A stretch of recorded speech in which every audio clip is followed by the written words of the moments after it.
When you first played Sunday, Bloody Sunday in Belfast, you asked the audience permission really to sing it and approve of it, which is highly unusual for any kind of a band, much less a rock and roll band.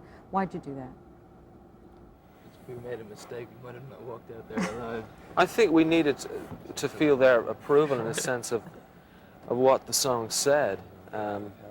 We knew that our audience that night was a mixture of Protestant and Catholic, and within the group it's the same. What that song says is something that goes against the grain of what a lot of people in Northern Ireland really believe. And it was a test in a sense of the loyalty of the audience that night. And sure enough, some people just left immediately when we made the announcement about the song and what it was about.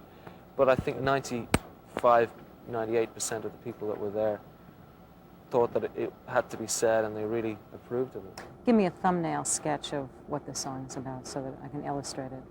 Sunday Bloody Sunday? Yeah. Well, I'm not even sure if we got it right. You know, we may have got that song wrong, because what I tried to, with the words, I tried to contrast Easter Sunday with Sunday Bloody Sunday. Sunday Bloody Sunday was a day, there's 2 days that are called Sunday Bloody Sunday. One back at the turn of the century, 1913 or so, which was a massacre in Dublin, in a stadium called Croke Park, by the Black and Tans, which were a British designed paramilitary unit that took their vengeance on the Irish people by just spraying bullets into a football crowd. The second, and the one that I wrote about, was in Ulster and Derry, where at a civil rights march, paratroopers shot dead 13 innocent people unarmed. And here was this Protestant Catholic war. And I tried to point out the hypocrisy of that, and the hypocrisy of the fact that both religions had the same basic roots in Easter Sunday. And that's what I tried to contrast in the song. I'm not sure if I did that successfully. While you've always said you're disillusioned by political and religious discord, it might have been the thing that got you together and certainly keeps you going in terms of your belief system. We're interested in division of all kinds. I'm interested in struggle of all kinds, not just political struggle, but, you know, division between the sexes interests me. Division, religion, political divide, borders. I'm fascinated by borders of all kinds. You know, that, for instance, Berlin fascinates me as a city. Lou Reed's Berlin actually is one of my favorite records. Do you know that record? Incredible record. You know, borders are a thing that interests me as a writer. You have always made the distinction, and a very important distinction for this band, that you're spiritual and not religious. Can you elaborate? Religion, I've said before maybe 100 times, religion has torn our country, Ireland, in two. So we don't feel a part of religion. I'm a believer. I believe in God, very much so. I believe in Christ, yet I feel more and more removed from Christianity when I see what it's becoming, when I see it, that they're turning faith into an industry in this country. Can you imagine what it's like for me, coming from Dublin, Ireland, to the United States, a country that I love and love to play in, and I'm turning on the television in the middle of the night, and I see some guy, and he's holding up the Bible in his hand, which is a book like I read and stuff. I think it's a pretty cool book. He's holding it up and he is using it to get people to pledge money, to send in money. And I can just think of old folks, they're sitting at home in their houses, they got no hope, maybe they're sick, maybe they're dying, and they're sending in their cash to this guy.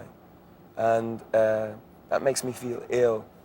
And these people, they're nothing more than the money changers in the temple. And if Christ were here today, he'd be turning over those tables in the temple. They're the people that are destroying faith, not building it. Is this something you can, besides the use of your music, communicate to your audience? Or, I mean, this is something your audience is very aware of. Well, you see, rock and roll ought not to have, it ought not to be constricted, you know what I mean? You can broaden it out. You can write about what you want to write about. It just so happens that most people only want to write about sex in the back seat of a Chevrolet or whatever. And sure, I'll write about that too, but there's so much more out there to write about. There's what happens afterwards. You know, there's what happens when the car drives on down the road. That's what I'm interested in. What happens when they get home? What happens when they get married? What happens when they don't get married? What happens when they try and bring up kids in a world where unemployment is rising? That's what interests me as a writer. And the spiritual side of our life, that's left out. You know, rock and roll, they don't think rock and roll is broad enough. But the sort of people that I look up to, people like Bob Dylan and Pete Townsend from The Who and Van Morrison, Lou Reed, these people, they always stretched the limits of rock and roll, and you two are part of that tradition. While you guys certainly didn't invent peace, love, it looks like you are carrying, whether or not you chose it, the standard bearing for your generation. How do you feel about that? You know, I think, you know, you can say many things about U2, particularly if you're sitting in a discussion. But at the end of the day, it does actually come down to music. It is music, that's why people are there. And certainly not everyone is there because they believe in peace and love, or because, you know, they believe in civil rights or whatever. But people who want a little bit more from the music, if the music moves them in a direction to go and seek out these things, well, then that's a bonus. But essentially, it is just the music, and that's what we do. Yeah, ultimately, we're a rock and roll band. We make a big noise, and that's what people come down to see us. I mean, we're not wearing flowers in our hair, you know. We're not hippies. And even though there is I suppose, a love in our music, there's also an anger in our music. And I don't like actually being compared to that 60s idea of, you know, if we all sort of hold our breath and it, you know, we'll stop it raining, or we'll stop all the bad vibes, man. That's not where we're at all. I mean, we're a rock and roll band. It's good to be a part of Amnesty International. It's good to see that when we did the Amnesty International tour that Amnesty doubled its membership in this country.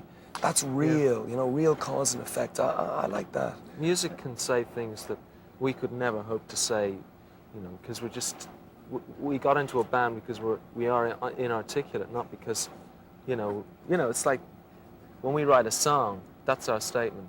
In a way, to try and elucidate afterwards is kind of a waste of time, because it's all there. That's why we don't agree to doing interviews like this a lot, because I know. we feel very clumsy and awkward about trying to explain our songs, because songs seem to be even above explanation, I think.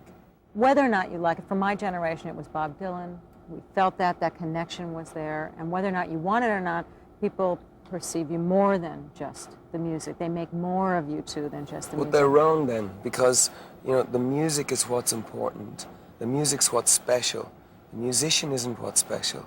You know, I'm just an ordinary guy with a silly hat doing an interview on the Today Show, but our music is not ordinary.